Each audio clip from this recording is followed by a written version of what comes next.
ನಮಸ್ಕಾರ, ನಾನು ಪವಿತ್ರ ಭಾಗವತ್. ಮಿಸೆಸ್ ಭಾಗವತ್ ಚಾನಲ್ಗೆ ನಿಮ್ಮೆಲ್ರಿಗೂ ಪ್ರೀತಿಯ ಸ್ವಾಗತ. ಇವತ್ತಿನ ವಿಡಿಯೋದಲ್ಲಿ ಹಾಲಿನ ಪುಡಿಯನ್ನು ಬಳಸಿಕೊಂಡು ರುಚಿಯಾದ ಬರ್ಫಿಯನ್ನು ಪರ್ಫೆಕ್ಟ್ ಆಗಿ ಯಾವ ರೀತಿಯಾಗಿ ಮಾಡೋದಂತ ತೋರಿಸ್ತಾ ಇದ್ದೇನೆ. ಇದಕ್ಕೆ ಬೇಕಾಗುವ ಸಾಮಗ್ರಿಗಳನ್ನು ನೋಡ್ಕೊಂಡು ಬರೋಣ. ಮೊದಲಿಗೆ ಹಾಲಿನ ಪುಡಿಯನ್ನು ಇಟ್ಕೊಂಡಿದ್ದೇನೆ, ಸಕ್ಕರೆ, ಸ್ವಲ್ಪ ತುಪ್ಪ, ಹಾಲು, ಹಾಗೆ ಎಸೆನ್ಸ್, ವೆನಿಲಾ ಎಸೆನ್ಸ್ ಅನ್ನು ತಗೊಂಡಿದ್ದೇನೆ. ಇಲ್ಲಾಂದ್ರೆ ಏಲಕ್ಕಿ ಪುಡಿಯನ್ನು ಕೂಡ ಹಾಕೊಳ್ಬಹುದು. ಹಾಗೆ ಸ್ವಲ್ಪ ದ್ರಾಕ್ಷಿಯನ್ನ ಅಲಂಕಾರಕ್ಕೋಸ್ಕರ ಇಟ್ಕೊಂಡಿದ್ದೇನೆ. ಮೊದಲಿಗೆ ಸಕ್ಕರೆಯಿಂದ ಪಾಕವನ್ನ ಮಾಡ್ಕೊಳ್ಳೋಣ. ನಾನಿಲ್ಲಿ 3 ಕಪ್ ಆಗುವಷ್ಟು ಸಕ್ಕರೆಯನ್ನ ತಗೊಂಡಿದ್ದೇನೆ. ಒಂದು ದೊಡ್ಡ ಬಾಣಲೆಯಲ್ಲಿ ಹಾಕೊಳ್ತಾ ಇದ್ದೇನೆ. ಇದಕ್ಕೆ ಹಾಲನ್ನು ಹಾಕೊಳ್ತಾ ಇದ್ದೇನೆ. ಹಾಲನ್ನು ಕೂಡ ಹಾಕ್ಬೋದು ಅಥವಾ ನೀರನ್ನು ಕೂಡ ಹಾಕ್ಬೋದು. ಹಾಲಿನ ಪುಡಿಯಿಂದ ಮಾಡ್ತಾ ಇರುವ ಬರ್ಫಿ ಆಗಿರೋದ್ರಿಂದ ಹಾಲನ್ನು ಹಾಕಿದಾಗ ಚೆನ್ನಾಗಾಗ್ತದೆ ಅಂತ ಹಾಲನ್ನ ಬಳಸ್ತಾ ಇದ್ದೇನೆ. ನಾನಿಲ್ಲಿ 1.5 ಕಪ್ ಆಗುವಷ್ಟು ಹಾಲನ್ನ ಹಾಕಿ ಸಕ್ಕರೆಯನ್ನ ಚೆನ್ನಾಗಿ ಕುದಿಸ್ಕೊಳ್ತೇನೆ. ಸಕ್ಕರೆ ಎಲ್ಲ ಚೆನ್ನಾಗಿ ಕರಗಬೇಕು, ಅಲ್ಲಿ ತನಕ ಇದನ್ನ ಕುದಿಸ್ಕೊಳ್ಬೇಕು. ಇದೊಂದು ತುಂಬಾನೇ ಸುಲಭವಾದ ಬರ್ಫಿ ಅಂತಾನೆ ಹೇಳ್ಬೋದು. ಕೆಲವೊಬ್ರೆಲ್ಲ ಹಾಲಿನ ಪುಡಿಯನ್ನ ಕರಡಿ ಅದನ್ನ ಕೋವ ರೀತಿಯಲ್ಲಿ ಮಾಡ್ತಾರೆ. ಅದು ಒಂದು ರೀತಿ ಅಂಟಾಗಿ ಬರ್ತದೆ. ನಾನು ತೋರಿಸುವ ವಿಧಾನದಲ್ಲಿ ಮಾಡಿದಾಗ ಚೆನ್ನಾಗಿ ಮುರಿದಾಗ ಅಂಟು ಕೂಡ ಆಗೋದಿಲ್ಲ, ತಿಂದಿಕ್ಕೂ ಕೂಡ ಚೆನ್ನಾಗಿ ಆಗ್ತದೆ. ಸಕ್ಕರೆ ಎಲ್ಲ ಕರಗಿ ಚೆನ್ನಾಗಿ ಕುದಿ ಬರ್ತಾ ಇದೆ ಅನ್ನುವಾಗ ಇದಕ್ಕೆ ತುಪ್ಪವನ್ನ ಹಾಕ್ತಾ ಇದ್ದೇನೆ.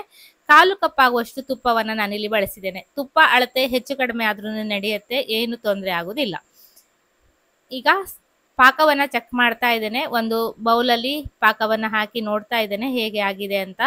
ಇದಿನ್ನು ಪಾಕ ಬಂದಿಲ್ಲ, ಕರಗಿ ಹೋಗ್ತಾ ಇದೆ ನೀರಲ್ಲಿ ನಿಲ್ಬೇಕು. ಅದು 1-2-3 ಬಾರಿ ಪಾಕವನ್ನ ಚೆಕ್ ಮಾಡ್ಕೊಳ್ತಾ ಇದ್ದೇನೆ. ಈಗ ನೋಡಿದ್ರೆ ಮತ್ತೆ ಸ್ವಲ್ಪ ಗಟ್ಟಿ ಆಗಿದೆ. ಇದು ಕೂಡ ಸಾಕಾಗುದಿಲ್ಲ, ಇನ್ನು ಸ್ವಲ್ಪ ಪಾಕವನ್ನ ಮತ್ತೆ 1-2 ನಿಮಿಷ ಕುದಿಸ್ಕೊಳ್ತಾ ಇದ್ದೇನೆ. ಮತ್ತೆ 2 ನಿಮಿಷ ಕುದಿಸಿದ ನಂತರ ಪುನಃ ಪಾಕವನ್ನ ಚೆಕ್ ಮಾಡ್ಕೊಳ್ತಾ ಇದ್ದೇನೆ. ಈಗ ನೋಡಿದ್ರೆ ಪಾಕ ನಿಲ್ತಾ ಇದೆ, ಎತ್ತಲಿಕ್ಕೆ ಕೂಡ ಸಿಗ್ತಾ ಇದೆ. ಇಷ್ಟಾದ ತಕ್ಷಣ, ಮೆತ್ತಗೆ ಇದೆ ಅಷ್ಟಾದ ತಕ್ಷಣ ಉರಿಯನ್ನು ಆಫ್ ಮಾಡಿ ಪಾಕವನ್ನ ಒಮ್ಮೆ ಈ ರೀತಿ ಚೆನ್ನಾಗಿ ಮಿಕ್ಸ್ ಮಾಡ್ಕೊಳ್ತಾ ಇದ್ದೇನೆ. ಈಗ ಇದಕ್ಕೆ ವೆನಿಲಾ ಎಸೆನ್ಸ್ ನ ಹಾಕ್ತಾ ಇದ್ದೇನೆ. ನಾನು 2 ಟೇಬಲ್ ಚಮಚ ಆಗುವಷ್ಟು ಹಾಕೊಂಡಿದ್ದೇನೆ. ಒಂದು ರೀತಿ ಚಾಕ್ಲೇಟ್ ರೀತಿಯಲ್ಲಿ ರೆಡಿ ಆಗ್ತದೆ ಈ ಬರ್ಫಿ. ವೆನಿಲಾ ಎಸೆನ್ಸ್ ಅನ್ನ ಹಾಕಿರೋದ್ರಿಂದ ತಿನ್ಲಿಕ್ಕೆ ಚೆನ್ನಾಗಾಗ್ತದೆ. ಮಿಲ್ಕಿ ಬಾರ್ ಚಾಕ್ಲೇಟ್ ಎಲ್ಲ ಬರ್ತದಲ್ಲ, ಆ ರೀತಿ ಫೀಲ್ ಕೊಡ್ತದೆ. ಇಲ್ಲಾಂದ್ರೆ ಏಲಕ್ಕಿ ಪುಡಿಯನ್ನು ಕೂಡ ಹಾಕೊಳ್ಬಹುದು. ಚೆನ್ನಾಗಿ ಮಿಕ್ಸ್ ಮಾಡಿಕೊಂಡು ಹಾಲಿನ ಪುಡಿಯನ್ನ ಹಾಕೊಳ್ತಾ ಇದ್ದೇನೆ.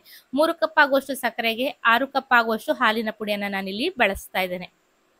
1 ಕಪ್ಪಿಗೆ ಅರ್ಧ ಕಪ್ ಆಗುವಷ್ಟು ಸಕ್ಕರೆ ಸಾಕಾಗ್ತದೆ.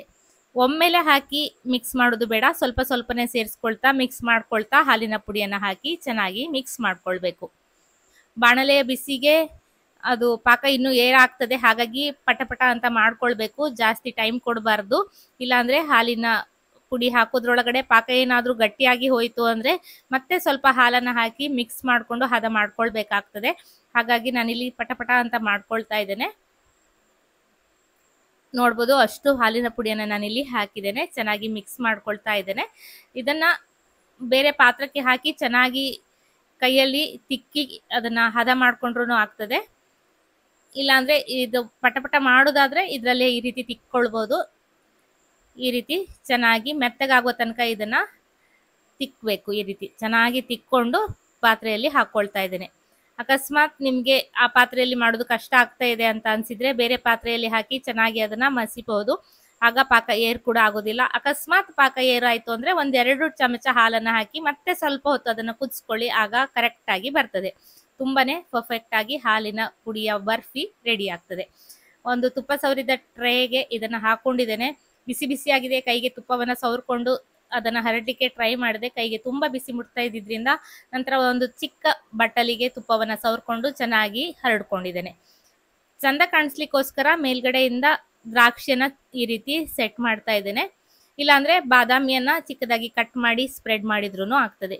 ಯಾವುದು ಸುಲಭನೋ, ನಿಮಗೆ ಯಾವ್ದು ಇಷ್ಟ ಆಗ್ತದೆ ಹಾಗೆ ಮಾಡ್ಬೋದು. ಅಥವಾ ಏನು ಬೇಡ ಅಂತಿದ್ರೆ ಹಾಗೆ ಪ್ಲೇನ್ ಆಗಿ ಕೂಡ ಬರ್ಫಿಯನ್ನ ಮಾಡ್ಕೊಳ್ಬಹುದು. ಸ್ವಲ್ಪ ಹೊತ್ತು ತಣ್ಣಗಾದ ನಂತರ ಕಟ್ ಮಾಡ್ಕೊಳ್ತಾ ಇದ್ದೇನೆ. ತುಂಬಾ ಬಿಸಿಯಾದಾಗ ಕಟ್ ಮಾಡ್ಲಿಕ್ಕೆ ಹೋದ್ರೆ ಚೂರಿಗೆ ಅಂಟುವ ಸಾಧ್ಯತೆ ಇರ್ತದೆ.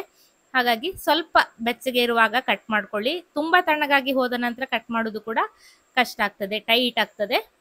ಸ್ವಲ್ಪ ಮೆತ್ತಗೆ ಇದ್ದಾಗ ಕಟ್ ಮಾಡ್ಕೊಳ್ಳಿಕ್ಕೂ ಕೂಡ ಸುಲಭ ಆಗ್ತದೆ. ಚೌಕಾಕಾರವಾಗಿ ನಾನು ಕಟ್ ಮಾಡ್ಕೊಳ್ತಾ ಇದ್ದೇನೆ.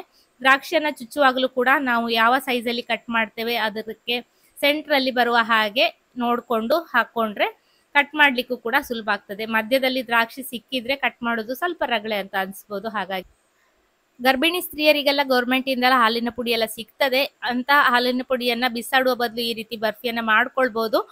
ಇಷ್ಟ ಆದ್ರೆ ಖಂಡಿತ ಒಂದು ಲೈಕ್ ಮಾಡಿ, ಶೇರ್ ಮಾಡಿ, ಅನಿಸಿಕೆನ ಕಮೆಂಟ್ ಅಲ್ಲಿ ತಿಳಿಸಿ. ಹಾಗೆ ಚಾನಲ್ ಅನ್ನ ಸಬ್ಸ್ಕ್ರೈಬ್ ಮಾಡ್ಕೊಂಡು ಸಪೋರ್ಟ್ ಮಾಡಿ ಅಂತ ಕೇಳ್ಕೊಳ್ತೇನೆ. ಎಷ್ಟು ಚೆನ್ನಾಗಿ ಬರ್ಫಿ ಬಂದಿದೆ ಅಂತ ನೋಡ್ಬೋದು. ತುಂಬಾನೇ ಪರ್ಫೆಕ್ಟ್ ಆಗಿ ಇದೆ. ಖಂಡಿತ ನೀವು ಟ್ರೈ ಮಾಡಿ. ಇದೇ ರೀತಿ ಇನ್ನೂ ಹೆಚ್ಚಿನ ರೆಸಿಪಿಗಳೊಂದಿಗೆ ಬರ್ತೇನೆ. ಮತ್ತೊಂದು ವಿಡಿಯೋದಲ್ಲಿ ಸಿಗ್ತೇನೆ. ಅಲ್ಲಿಯವರೆಗೂ ನಮಸ್ಕಾರ.